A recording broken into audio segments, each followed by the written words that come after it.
So hello and welcome to the 11th episode of the Boar Hat Tavern Podcast, a podcast all about Seven Deadly Sins Grand Cross. I'm your host, Daz, and I'm joined today by the co-hosts of the podcast, Sandyy and Novage. Today, we've got some awesome stuff we're going to talk about. We've got Denzel that got released, who is out today. We've got Sandy's tips for prepping for Einek, because Einek's back, so everyone wants to hear from the guild boss queen. We're going to talk about, getting excited for Merlin because Denzel's the forebearer of Merlin coming. If you notice, she's on the splash screen even now, so that's pretty much confirmed, even though they haven't actually confirmed it. We're going to go over Daz's top 10 support list. We're going to try doing top 10 lists every once in a while. Starting with this one, we'll see how everyone likes it. Then we're going to round off the show with a round of 20 questions, one of the games that we always like to do near the end. But before we get into that, Sandyy got a little shout out from Netmarble in the forums. You want a video content? What happened there, Sandyy? Yeah, so it's for that hell of a boss, the beast of a man, final boss Escanor, right? And I just put my video in there, and it was just some kind of free-to-play friendly team with, Red Bond, Blue Slater, and Red Merlin with, just people in the back. And I can't believe, hey, CM Gold, it was crazy for him to congratulate the winners. I woke up with a bunch of people pinging me, and bad timing for me, I guess, because I went back to work, as you guys all know. But it was just so wonderful to have different people in different Discords. My loyal followers from YouTube who's commenting hey, you won. And I really can't believe it. I thought it was gonna be 1,000 gems. Someone totally trolled me. Shame on you. But I logged in. I did a video, and it was only 100 gems. But you know what? The 100 gems will come in clutch when Baby Merlin's coming out. That's pretty awesome getting that shout out, because I'm sure there were a lot of submissions, and to be on the list, I think you got the special mention too for the most unique comp or something like that. That's pretty cool. That's got to feel extra special. On the other hand, Novage didn't get the nod when they replaced Ordinary with Cameron Lott. We did not 20 questions. So would you rather, 4 or 5 episodes ago, one of the questions was, would you rather, if you had to work for Netmarble, would you rather be CM Gold or Ordinary? And Novage picked Ordinary, and this was your opportunity to take his job, Novage. What happened? I didn't know it was available. I believe their office is based out of LA. I'm in California. It's not too much of a relocation for me. Unfortunately, we'll see how the replacement does. Cameron Lott, you're on notice, sir. Novage is coming for your job. He's nipping at your heels. Anyhow, on to the show, because we do have a lot to talk about. Even on off weeks, we've actually transitioned the show. Instead of reviewing the patch, so we're just going to do discussion topics. I think the format's working really well. Tell us what you think about that too, because we are evolving the show as we go. We're trying to make it more listener and viewer friendly. So we definitely love getting that feedback. But first topic today that we're going to talk about is Denzel, because he was announced as a character. He's actually a free unit that you get from check-in rewards. So the way it works is over the next 2 weeks, you're going to get a free multi on Denzel's banner. At the end of the 2 weeks, you'll get your 10th multi, which will also give you the loyalty reward, which will give you a fully awakened Denzel. So it's an interesting banner. You can't spend gems on it. This is purely through the tickets, through the check-in events. But it's a 6% drop rate, which is double the typical banner. And there are so many characters on the banner, almost every one that we've ever had. Yeah, 60? Yeah, the same as motioning 60. Every character we've had that isn't a coin shop unit, not a seasonal unit, not an original character unit. I think pretty much all of them are on there. I noticed there might be a couple exceptions, like Blue Derriere wasn't there, but we do have your Blue Nanashis and your Green Danafor Liz's, which came out fairly recently too. So because there's so many characters on the banner though, the pull rate on each individual one is extraordinarily low. It's 0.01% because there's so many of them. It's still a good rate because there are it's still a 6% drop rate. But if you're trying to target getting a specific character, like, good luck. It's probably not going to happen. But, you know, I think we can all be happy with these free SSRs, and hopefully you'll get a few at least throughout this full rotation that you get to do for free, which is pretty cool. And I saw in Reddit today, actually, I wish I could remember who it was because I'd give him a shout out. But a little PSA: if you get Denzel, if you happen to get Denzel by fluke before the loyalty, don't put any like awakening materials into him or level him up to level 80, because once you get the loyalty one, he's automatically going to jump up to fully awakened level 80 character. So you don't have to spend those extra resources because you get him automatically level 80 full stars when you pull them. But before we're talking about Denzel, I just want to give you a little bit of background. Now we're actually going to talk about Denzel. So I'm going to go into his skills and abilities, and we'll open up the floor to discussion on him a little bit. So Denzel's first skill is called Royal Impact. It's a single target attack skill with a multiplier, nothing out of the ordinary, 180 to 400% attack, and it's got lifesteal attached to it. Lifesteal goes from 40% to 100% for gold. His second skill is called Dead Man's Revenge. It's a stance skill. I guess it's kind of like a counter stance skill, because when he's attacked, he applies corrosion debuffs to the attacker. The corrosion debuffs are very similar in terms of the amounts to like a Blue Demon Meliodas. It's 20% for bronze, 30% for silver of remaining HP, and then on gold, it's 30% of their max HP. And that's for 1 or 2 turns for the gold one. Now, the extra crazy thing about this one is this actually stacks, whereas Blue Demon Meliodas' corrosion damage doesn't stack. So you can actually stack multiple Denzel buffs on one unit. And we'll get to that in a little bit too. The ultimate move for Denzel is called Divine Execution. He inflicts damage equal to 500 to 750%, again, depending on how many dupes you fed into him, of attack on all enemies. But then after that, for 1 turn, his HP can't drop below 1. So he gets kind of like that death protection for 1 turn, which is kind of cool. His passive is a weird one. I guess it kind of synergizes with his lifesteal a little bit. He increases allies' recovery rate by 10% at the start of every turn for a limit of up to 5 times. So he helps his lifesteal, he helps regenerate, he helps healing cards, all that stuff. He for him as well as his allies. So, Novage, I know you've got him on JP. What should people be excited about Denzel? What's going on with this guy? You know, I wouldn't say that he's like top tier unit. He definitely has some potential in a sense of, I mean, everyone's going to get him for free. So at some point you may find some use that will help you out. Definitely the corrosion, if you look at the math with percentage of max health, some of the units now in the game, some of the bosses, they're just crazy amount of health. I mean, some of the Tower Trial bosses on JP right now, crazy amount of health that, his second skill, the Dead Man's Revenge, does a lot more than a single target unit from any of your top tier damage dealers. I mean, not necessarily saying that he's the unit to use. I'm just saying he is useful. Especially since he's a free unit. I mean, you can't complain about that. But yeah, he's got me through some tough matches so far as I'm working my way up on my ranks on JP. It's about a month and a half old account, so free units are good. One of the really cool things about his corrosion, like if this was just a regular Blue Demon Meliodas corrosion, I don't think there'd be anything special about it. But because it stacks, you can get multiple of them on. Let's say you use a gold stance card on Denzel, and you're going up against a PvE boss. If he attacks you 3 times, which is very likely, a lot of these bosses do AoE attacks, mixed in with their single targets, you can get 90% HP draining from that boss at the end of his turn. And that is actually a special thing to note too, because a lot of bosses, they're not actually like immune to corrosion cards, but what they'll do is they remove them at the beginning of their next turn. But because the way that Denzel's card works is it gets applied to the boss or whatever, whoever's attacking you, on their attacking turn, and then the corrosion procs at the end of their turn. So this actually works on a lot of bosses that you typically wouldn't be able to corrode with your typical corroders, because it's applied on their turn, not on your turn.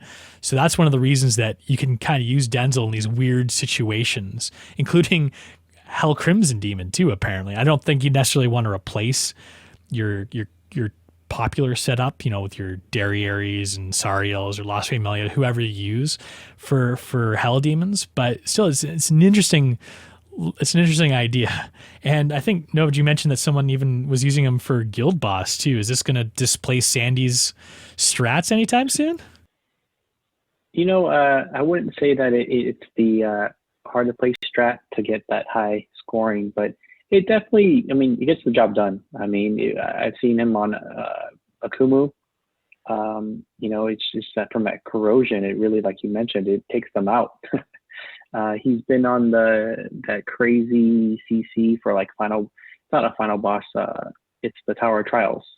The new one that they haven't implemented in global yet, but some of those bosses have crazy amount of HP. Using him on, that setup, it's kind of nice to see him being used, especially for the harder content out there.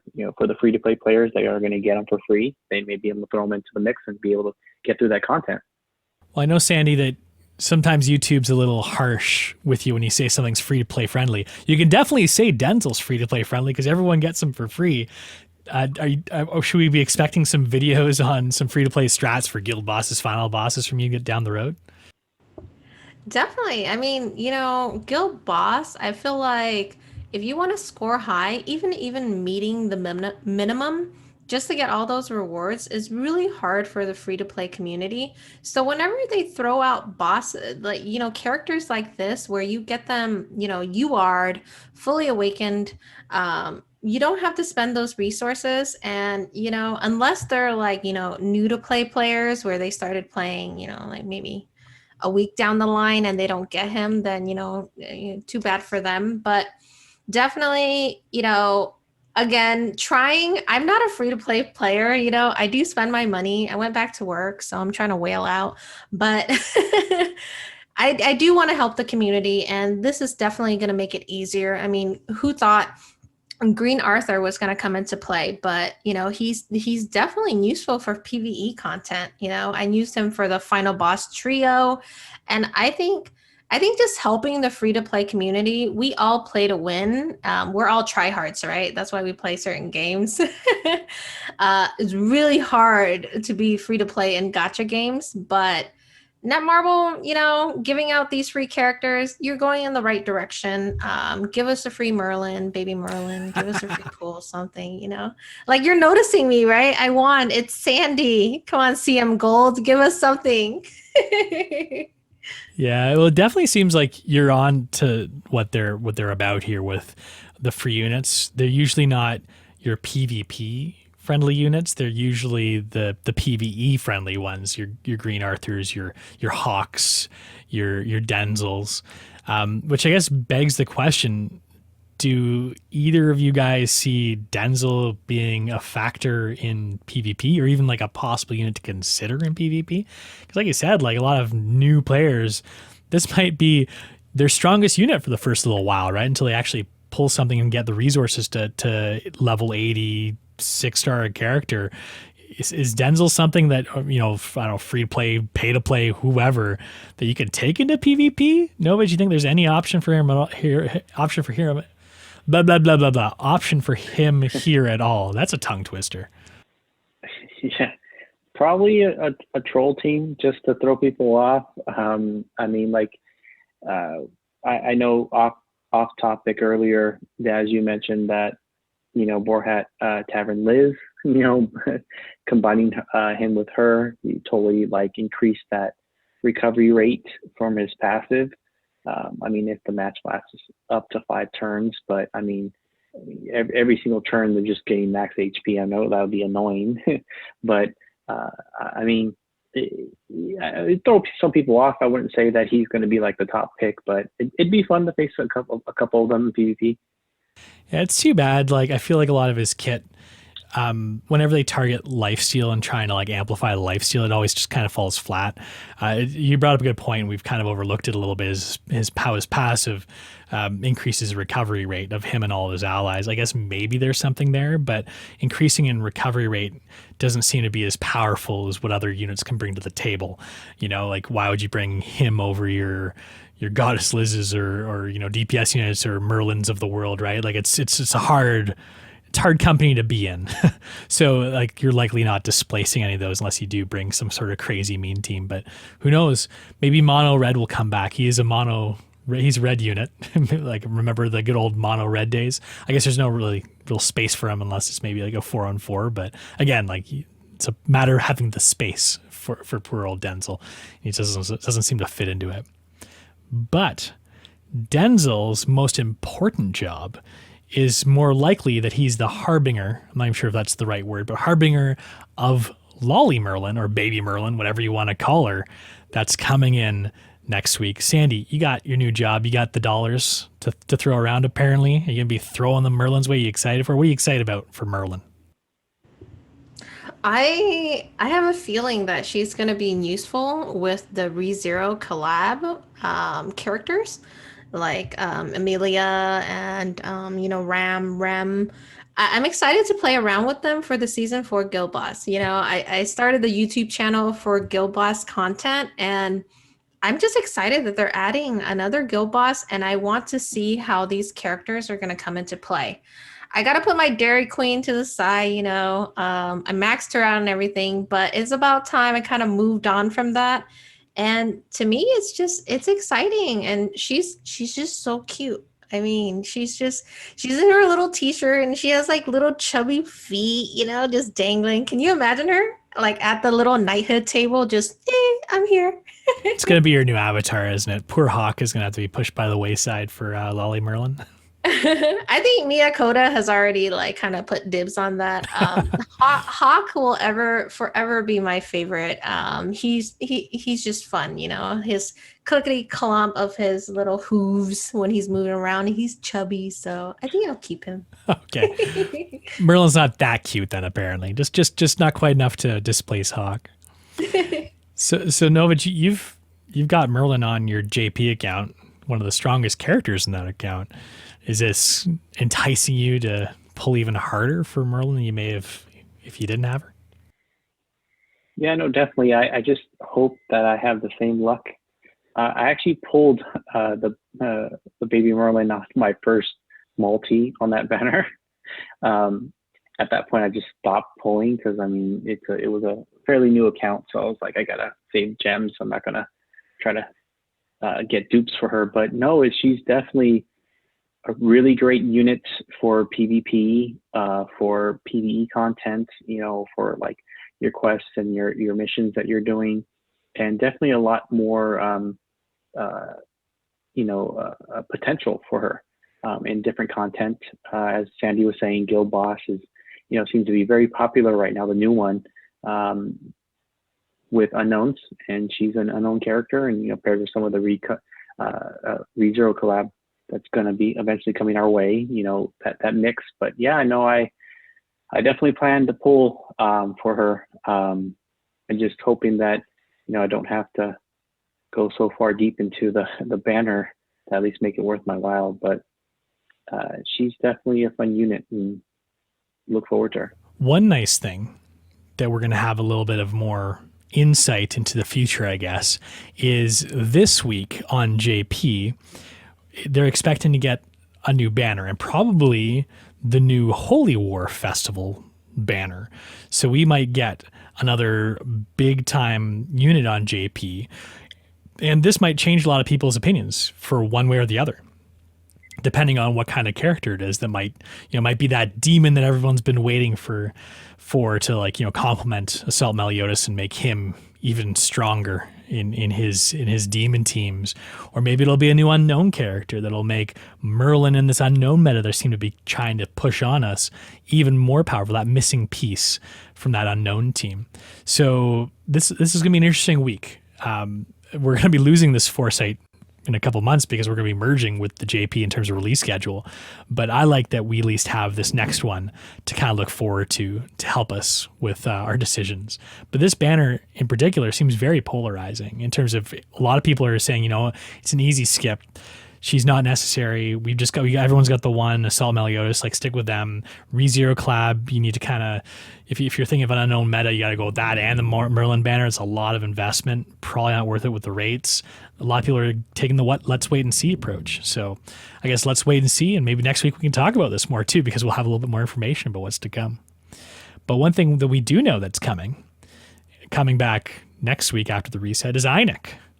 That good old guild boss, that the one that made Sandyy famous with her guys when she first started, was the last time Einek was around. So Sandyy knows all of the strats, all of them. So Sandyy, what should we be doing in this week leading up to Einek for preparation? Oh my gosh, my neck, my back, everything hurts. Einek's back. I can't believe it.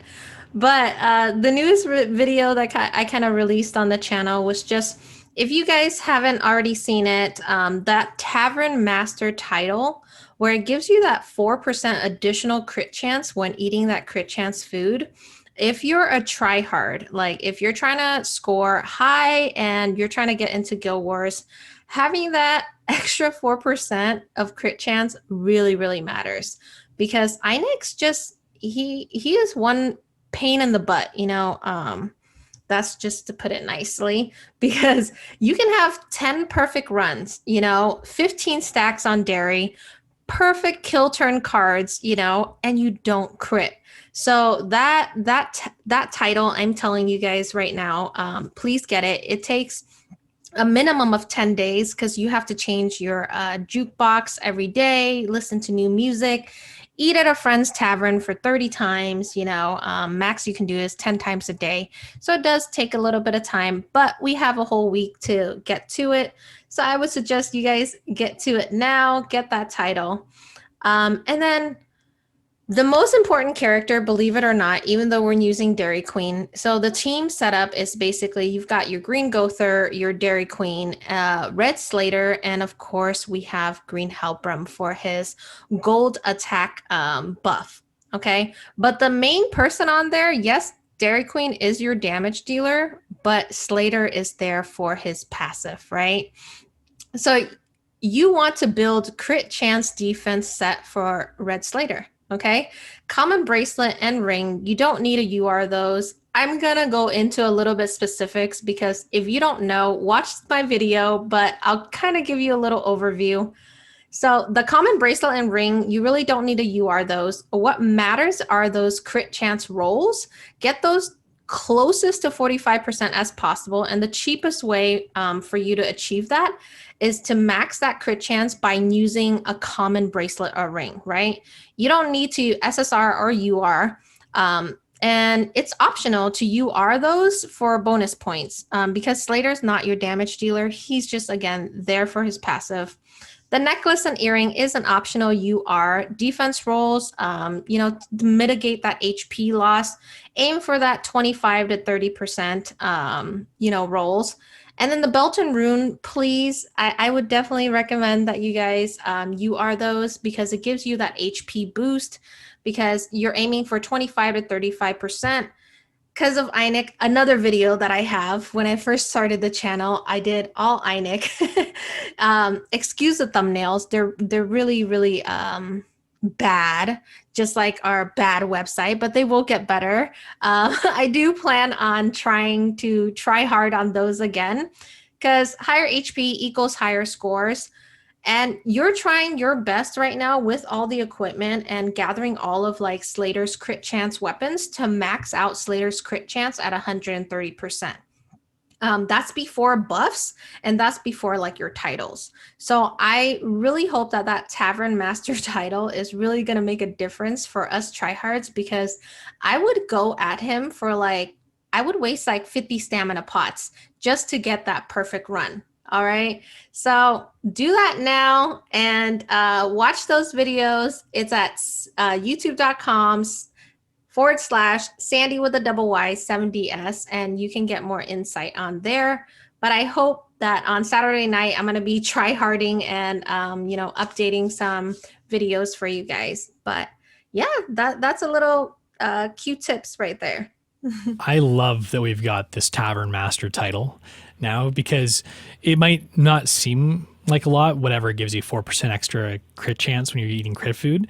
But because of Slayer's passive, you're kind of double dipping, because you're using that extra crit chance to reduce the boss's crit resistance by 4%, but you're also increasing Derriere's crit chance as well. So you get like the bonus 8%. I think, I can't really remember, was it like a 1 in 3 chance, give or take, of critting on Einek? It was 1 in 10. 1 in, to be honest with you. Serious? I don't remember it being that bad. But It was bad for me. yeah, I thought it was closer to like a 1 in 3, 1 in 4 chance. But either way, like increasing it by an extra 8% is pretty important.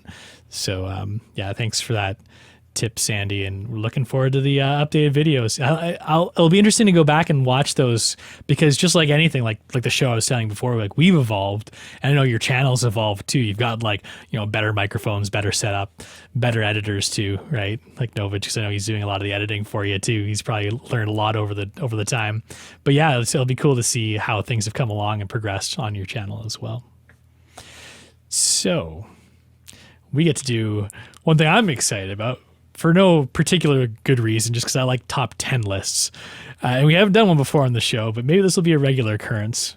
We're going to do, it was going to be our top 10 list, but I just kind of put it together and sprung it on Sandyy and Novage. So it's going to be Daz's top 10 list of the top 10 supports in the game.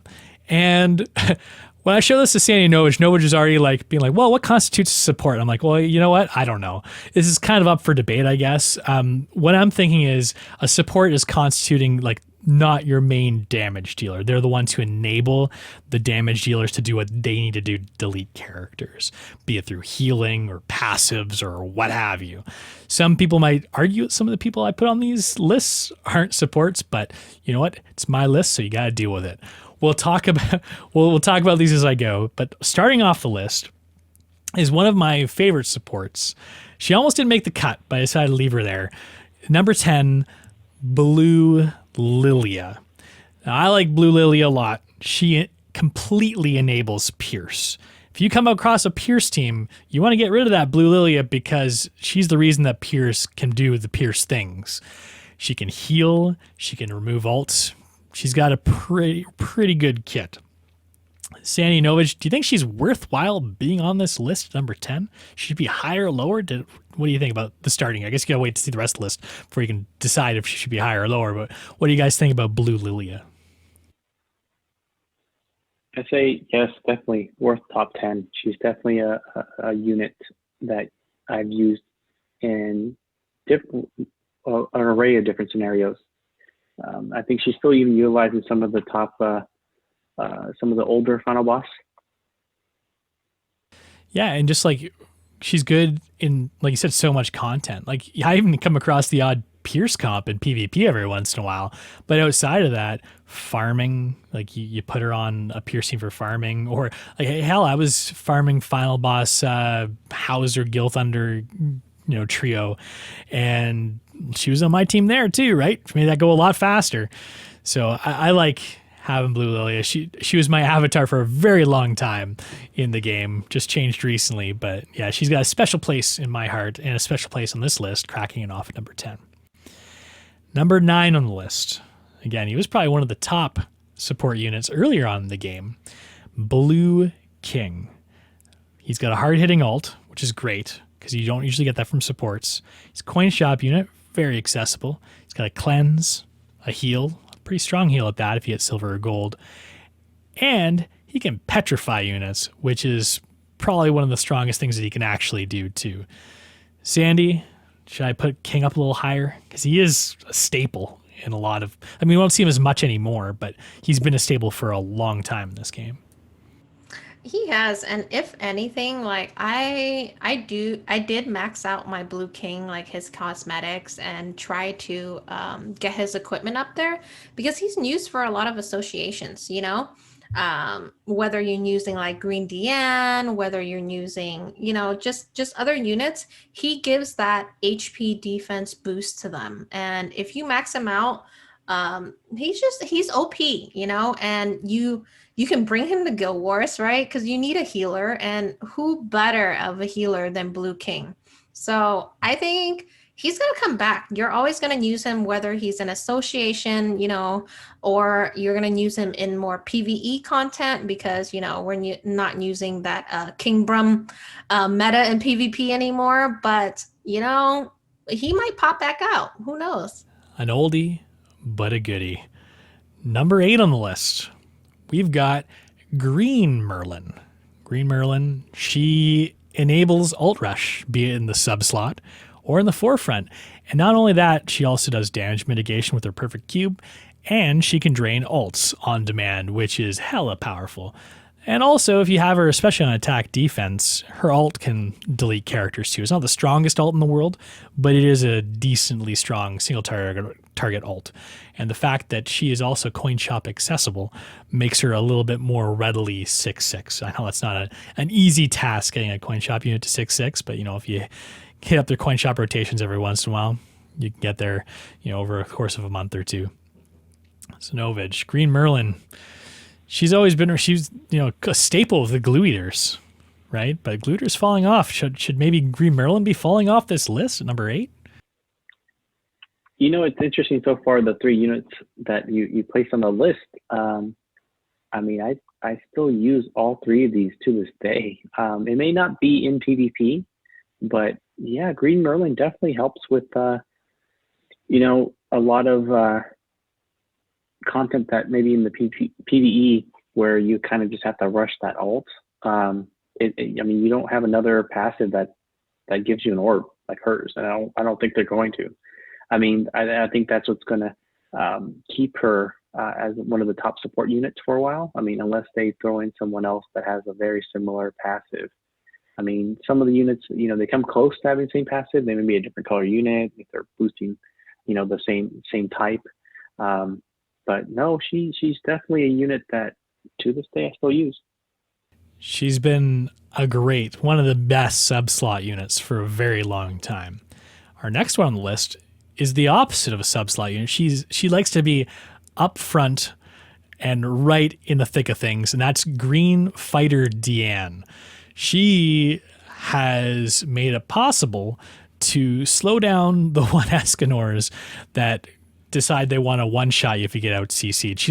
She's the only unit in the game that I can think of. I'm pretty sure she's the only unit in the game that has an auto taunt, which is extraordinarily powerful. And then not only that, but even if you break that taunt, her regular taunt card on a bronze is a 3-turn taunt, which is unheard of. Even on like gold cards, you don't get 3-turn taunts, but she's got on her bronze. So Green Fire Deanne, I think she wouldn't have been on this list maybe a couple months ago, but she slid up there just because of how well she performs against the one. Now, Sandy, do you see, this is a tank unit? Is this what you'd consider to be a support? Is this the first faux pas I've put on this list by putting a tank unit on here? Yeah, basically, I think she deserves to be a little bit higher on the list. Number 7, that hurts. I actually use her in ungeared PvP. I combine her with Kyo, but lately I have a video that's coming out, but I combined her with, of course, Zawan and Nanashi, who is just, an alt staller, and he gives those buffs. Then you have your tank unit, that Green Fighter Deanne, and honestly, if you get a merger for that, just a rank 2 of her, when she goes into her metal mode and that taunt, she'll survive for the next 5 turns. And sometimes, honestly, it just comes down to her. And I'm like, wow, Deanne for the win. I can't even believe it. Little small Deanne. So I think she should be a little bit higher in your list, Daz. Fair enough. It's kind of funny that she ended up being the tank as a small Deanne. You think the big Deanne would be the tank, but who knows? Either way, I love it. Little small gripe here. The Giants, I feel like they're too big for the UI. Sometimes they get in the way. You can't see the health bars, the opponent's stuff. We'll get into I've got one of those units on the list coming up too. A little spoiler alert. But he drives me a little crazy too. But let's go number 6. Number 6, again, this might be the most controversial unit that's considered to be a support on this list, and that's Kyo. Sandy already mentioned him.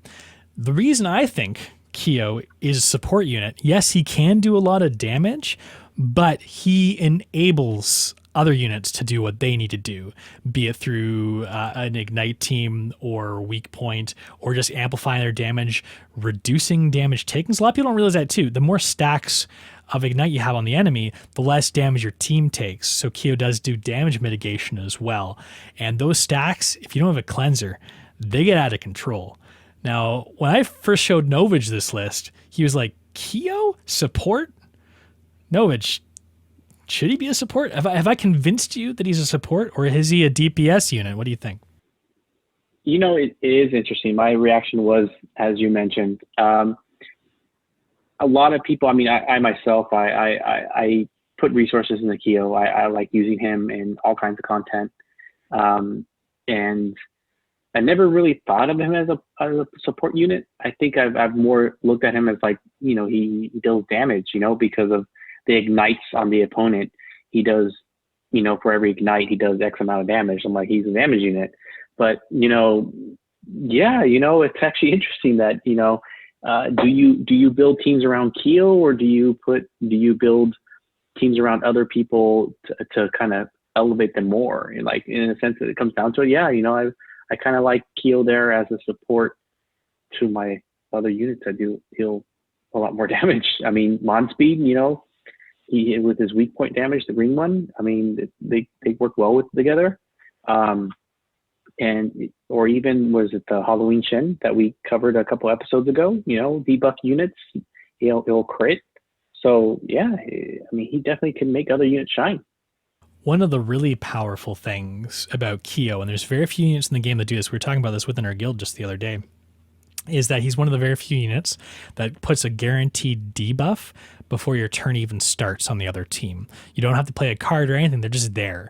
So that makes your green Speed's job a lot easier. You don't have to put a debuff out before you attack, right? You can just go straight into your attacks, right? And you know those weak point and ignite targets are gonna proc.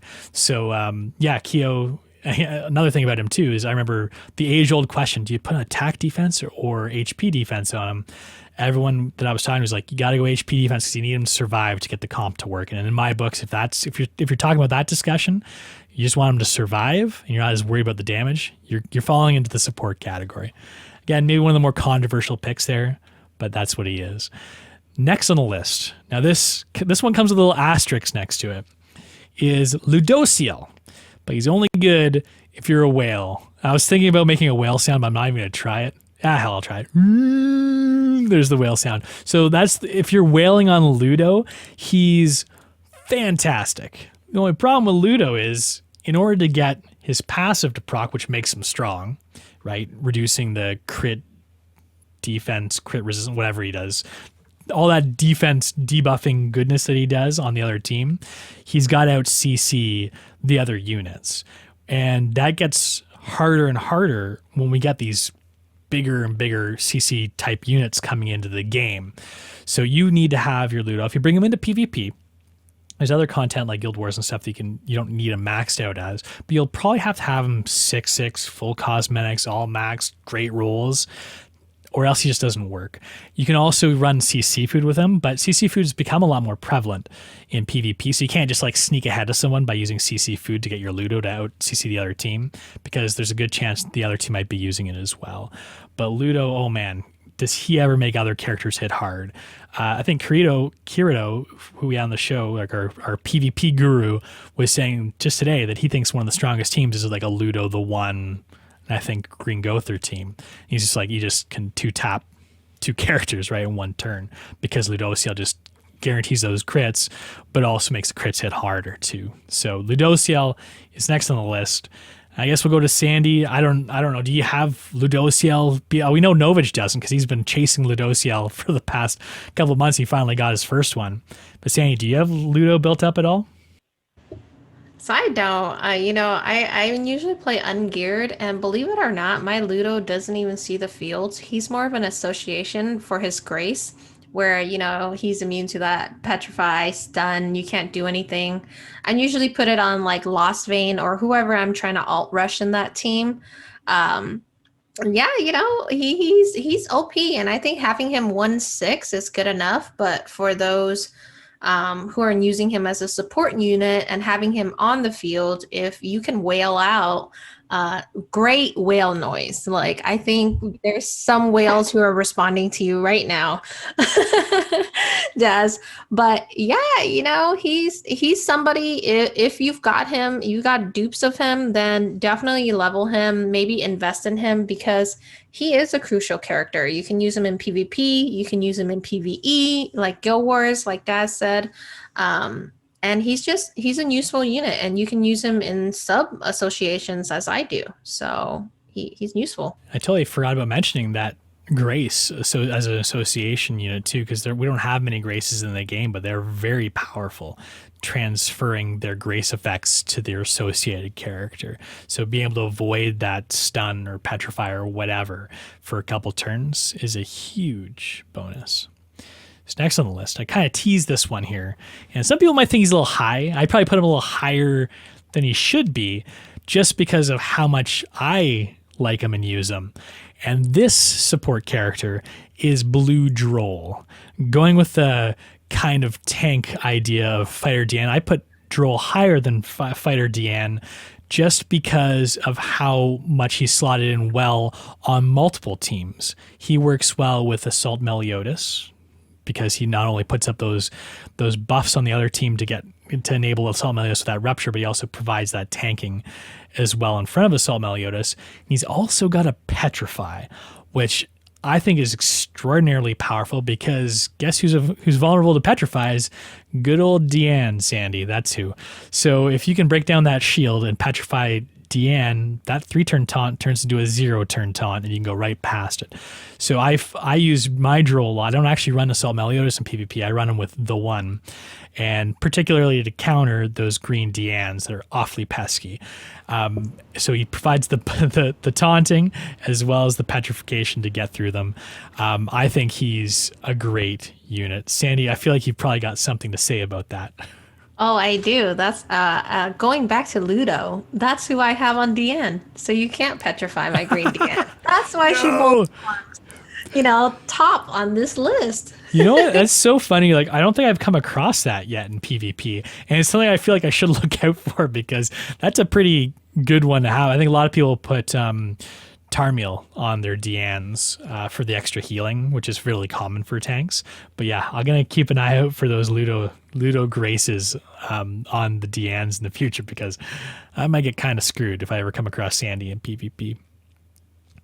So next, now we're in the top 3. We're on the podium. A lot of people could probably guess based on who's left who the top 3 units are going to be. First one, I mean, I'm sure there's a ton of debate as to which ones are going to be up here. Number 3 on the list is Red Gowther.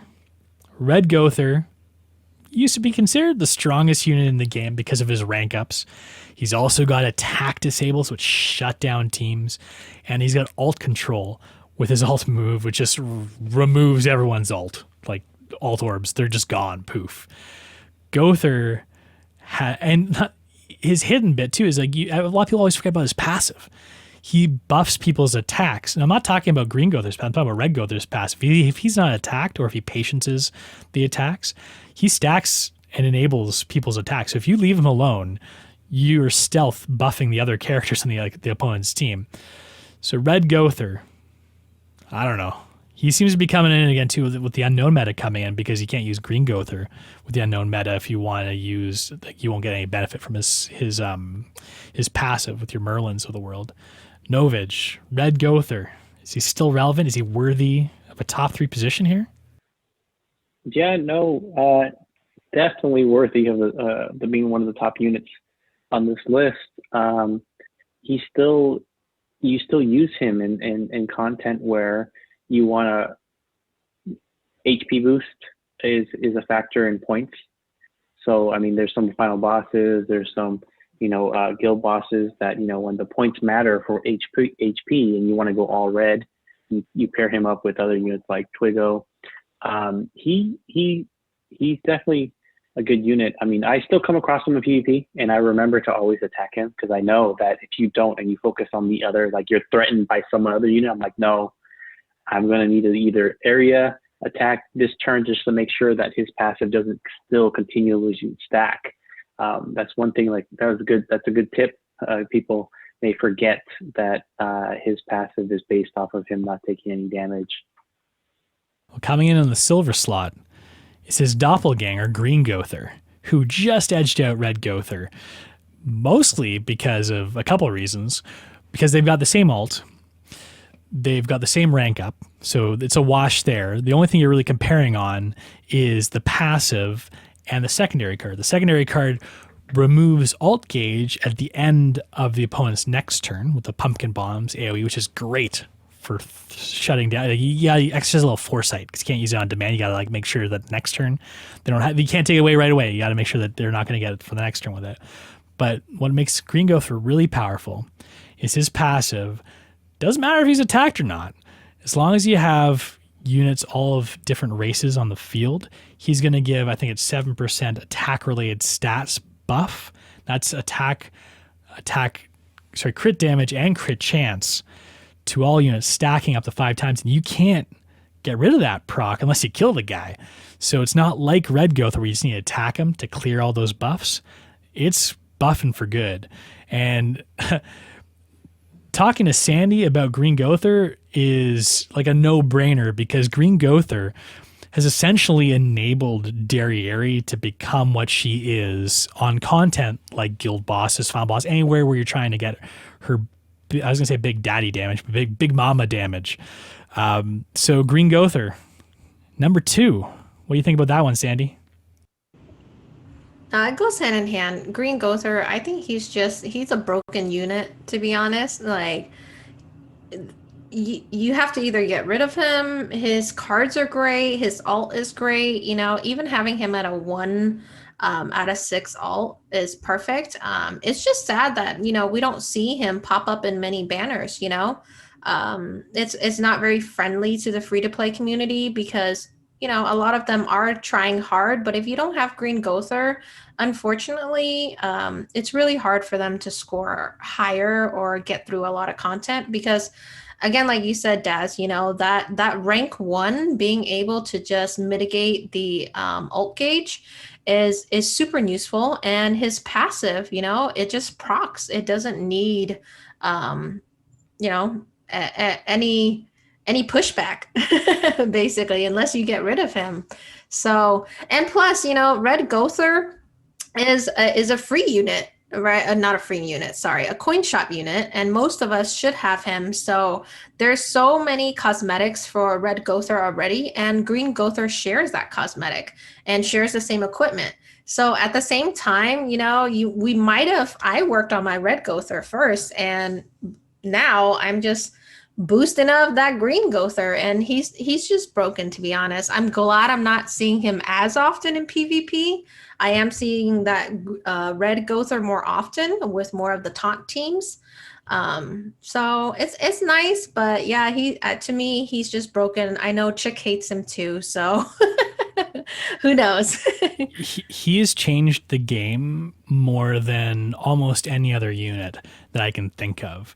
From PvE, PvP content, like so many comps are based around like, okay, I got to make sure we can work Green Gother into this so I can proc his passive because it's just that powerful, right? It makes I was gonna say Zeldris, but we don't see Zeldris as in PvP match anymore, but it lets your the ones crit, right? Like a lot of people will wait a couple turns before they go ham with the 1 because they're like, okay, well, I'm going to get like an extra 21% attack and crit chance and crit damage. And that's the reason that those Escanors can hit for so freaking hard. And it is kind of unfortunate. I'd be perfectly okay if Green Gother, well, I mean, I wouldn't know any better if Green Gother was never released, but I do feel like he might have been a bit of a bad move, especially given that he's a time-limited unit, like you were saying before. Sandy, it's a really tough pill to swallow. A lot of high-level guilds will only recruit you, too, if you have Green Gother. And a lot of people are like, shoot, I missed his banners, didn't pull them. You know, it's pretty disappointing that you need that piece for, you know, scoring high on guild boss or doing well in a lot of content. Which brings us to the podium position, the highest of the high support units. And again, a lot of people might have put Green Gother up here, but I decided to put Goddess Liz number 1.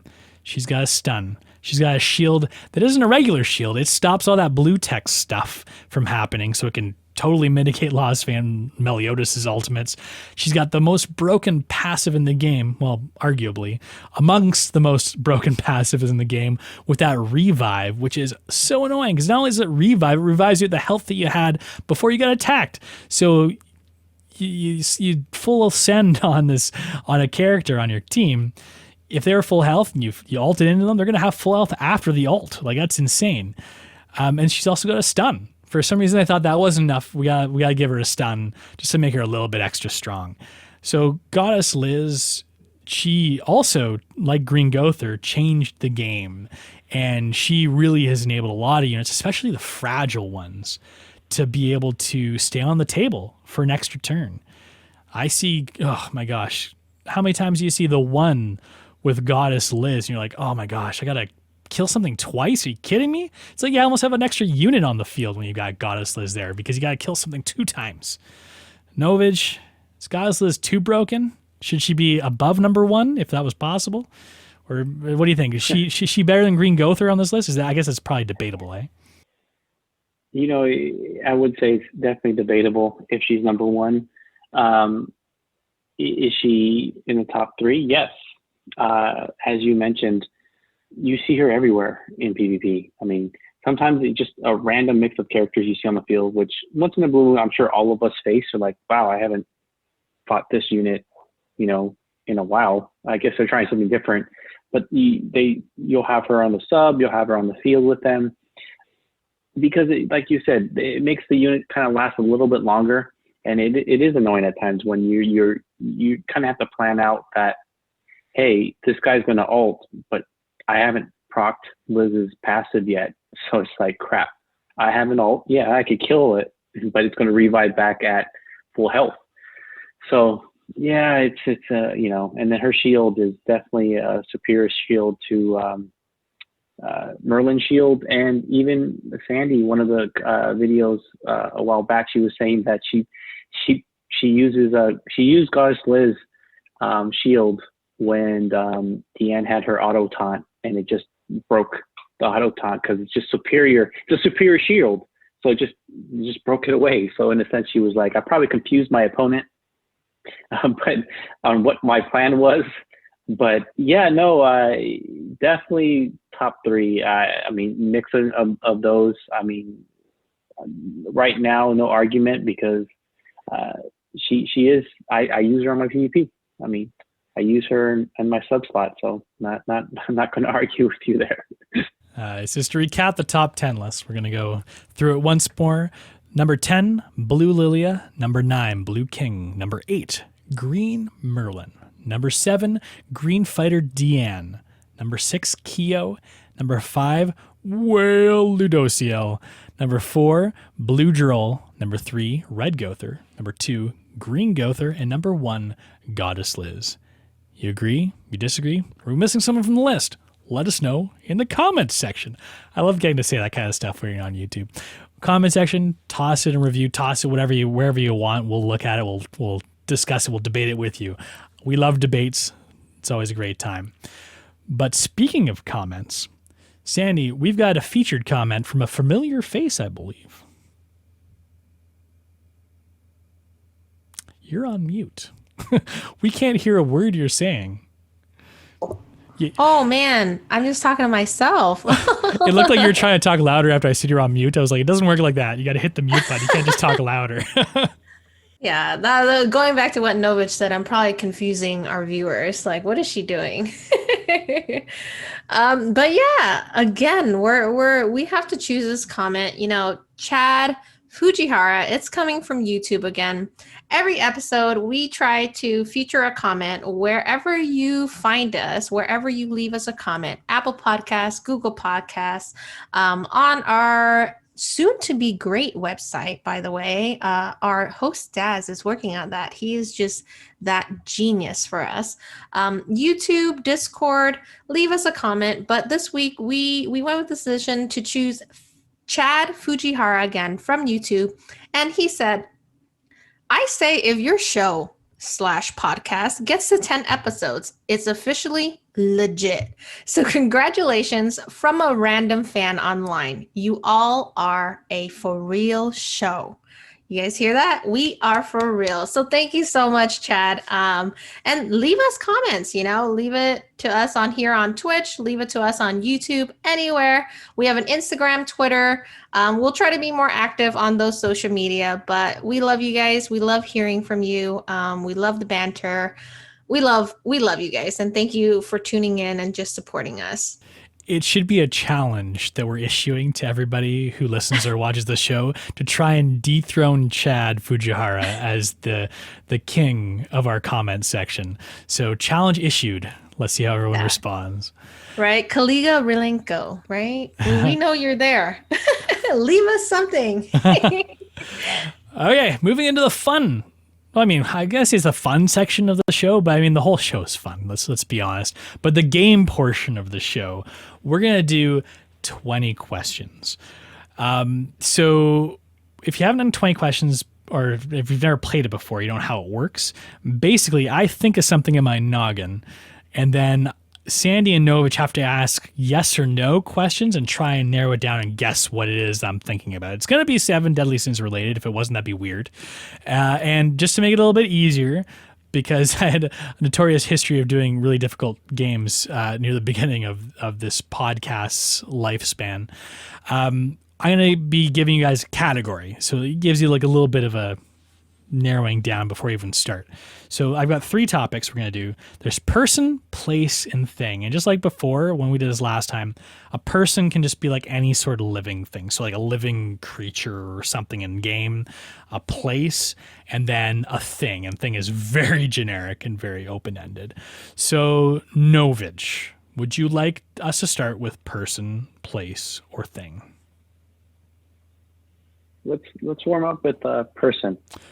Person. Okay. Would you like to ask the first question as well, Novage? No, let's let Sandy go. Ladies first. Sandy still wants to win this somehow, even though it's a team effort. So we'll see if you just made the biggest mistake of your life and you're gonna lose to Sandy now that you get to go first. So it's a person. Is it a female? Yes. Hey, great way to narrow half the field. Well, approximately, I guess. Okay, Novage. Next question, bud. Is the female of that of the demon race? No. Sandy, your turn. Is it an unknown? Yes. In game, she is technically an unknown character. I feel like you guys are zeroing on this way too fast. Novage, you going to guess who it is, or are you going to ask another question? I don't know how to say her dad's name, but is it Merlin by chance? It is Merlin. Yeah, I don't need the dad's name. Merlin. I figured her title though. Oh, daughter of Balaluin. Yeah, no, I wasn't looking for the full thing. Merlin suffices. Novage, if we were keeping score, you've got 1 and Sandy's got 0. Sandy teed you up there. That's one of the tricks, I guess, to this game is you got to be careful about getting too specific with your questions. So you're going to tee up your opponent. You're going to tee up your opponent. All right. Well, I figured that was kind of an appropriate one to do considering we got Merlin coming next week. So next we've got place or thing. Sandy, which one do you want to go with? These ones are a little bit harder. I think the person one was pretty easy. Let's do a thing. I love the movie. Okay. Thing. I'd like to think this is the hardest of the 3. Are you going to defer the first question guess to Novage. Sandy, you're going to take it for yourself. Yeah, ball's in your court, Novage. Okay. Is this thing on a person? No. I feel like things are so much more difficult to give yes or no answers to in a lot of situations, but I'll do my best and I'll give clarification if I think it's needed. Okay, Sandy, what's the next question you have for me?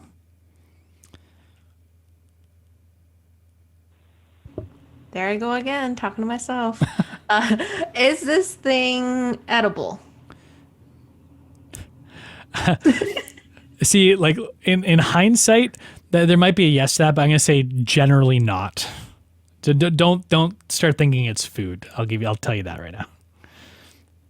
And we can come back to that response later and you'll see why. Okay, go ahead, Novage. Just assume it's not edible. Is this thing a weapon? No. Sandy looks pretty excited. I don't know. I'm gonna take a wild shot in the dark. Is this thing a stamina pot? No. Darn it! I thought I was close. No. You look so excited. I was like, I think she might have it, but no, you're pretty far off still. Novage, go ahead, bud. Sandy wasted her question with a response. Is this thing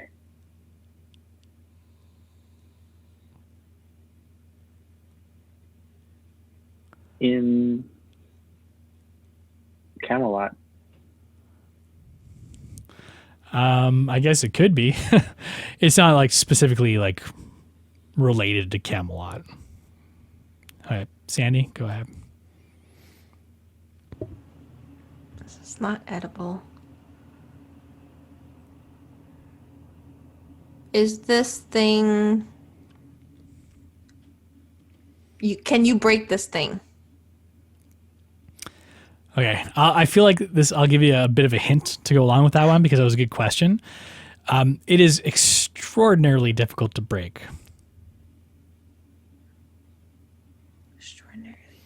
Extraordinarily difficult. I think you'd have to be. I'm not sure if any of the in-game characters can even break it. I'd have to like go back and watch the anime. But go ahead, Novage. What's your question here, sir? Is this thing a perfect cube? It is. It's the perfect cube. And going back to like, is it edible? Hawk, I think, eats it in the game. So I was Darn like, it! That's where I was like, well, you're not really supposed to eat it, but Hawk does eat a perfect cube. I can't remember if that's in the anime or if it's just in the game. Like when he did the not final boss Hawk, but whatever that boss Hawk was, where he like ate the cube and turned into like the demon. So that's where I was like, well, I guess you could eat it. I don't know. Okay, Sandy. I don't know. I'd like to say this last one's worth double points just to make it interesting, but we're going to place. So Novage, do you want to ask the first question or you want to defer to Sandy? I'll go first. Change it up. All right. Is this place Camelot? No. You're trying to go with the Merlin theme, eh? It's not. I didn't go that far. Okay, Sandy. What place do you think this is?